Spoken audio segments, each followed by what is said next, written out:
The 16th on the Nail reading, which is organised by the Limerick Writing Centre. Tonight we have three special guests, Keith Armstrong and Gary Miller from Newcastle in the UK, and Simone Mansell Broom from Wales, followed by an open mic.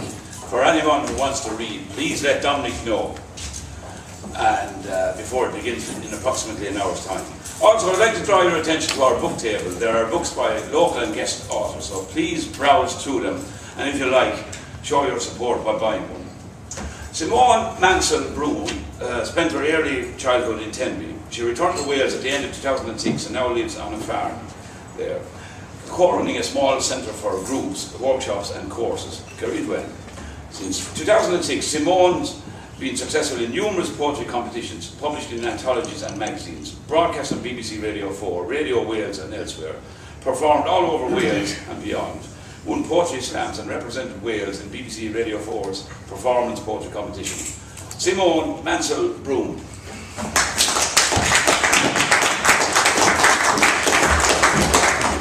Hello. I always hate this bit because there's this kind of expectation that's sort of built up and then you think, oh God.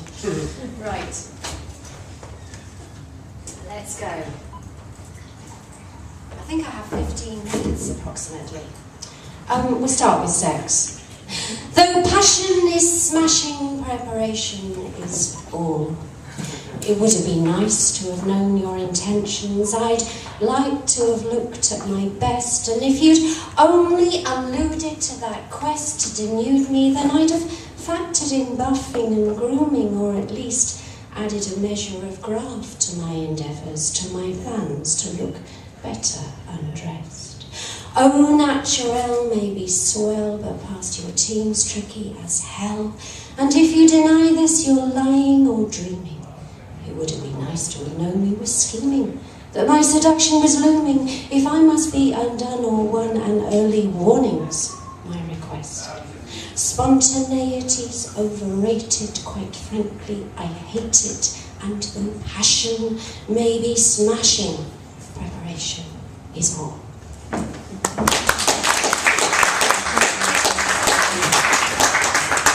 Right, we'll stick with the sort of unsuccessful love thing for a bit. Nobody's fool. Love you, he said.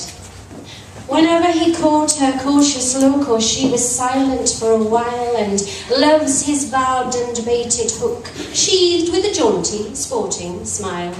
Love you, he said. Lids lowered, signalling tender, sad. How can I know this'll be better? Understand me, I've been so bad. Every phrase a velvet fetter.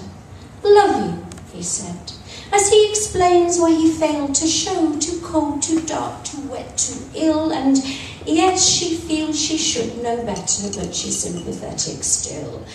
Love you, he said, low voice, so hungry with persuasion, an anniversary unremembered.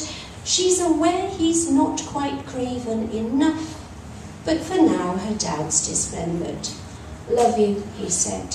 Can't find my iPod and I'm so tired. I don't deserve this love you feel. She fears his credits long expired, that she's clinging on to empty thrills. Love you, he said. It's so hard to choose between two wives. Once more emptying out those loins. If I could be granted two wives. Tough call for our hero. A coin will be tossed. Something will be lost. Loved you, she said.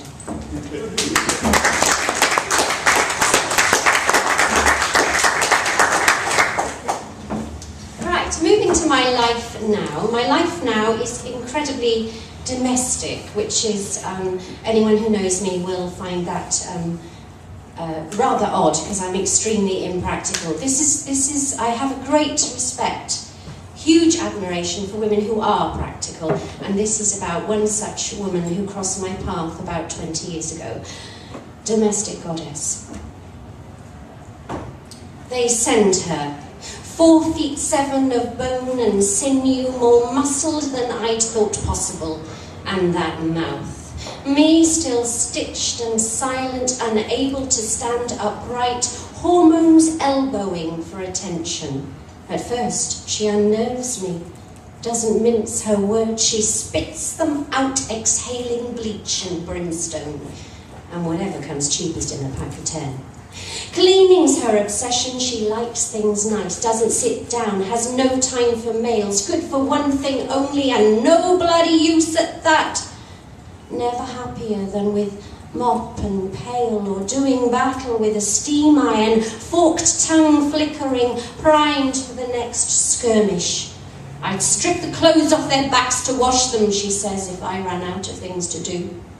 Sluicing through the grime and dust, one on one with dirt and mess, rumbling about the grubbiness of men, the inevitability of soiled linen.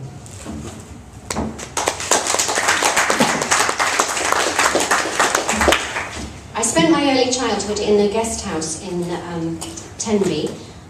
My mother was a nurse, and she ran this guest house, and my father was completely and utterly useless. The way she coped, one of her coping strategies was violence against inanimate objects. So this one's called throwing plates. Of course, it's the short fuse I envy most. The tempest whipped up, ragings and rantings ebbing to nothing before we'd even had time to find shelter. We knew the form, could chart the passage of each storm, dishes thrown like frisbees, the carnage of broken crockery, our dinner service dwindling, more incomplete by the week. Plates never matched at our house. Tennis had been her game, hockey too, her top front teeth knocked out at 13.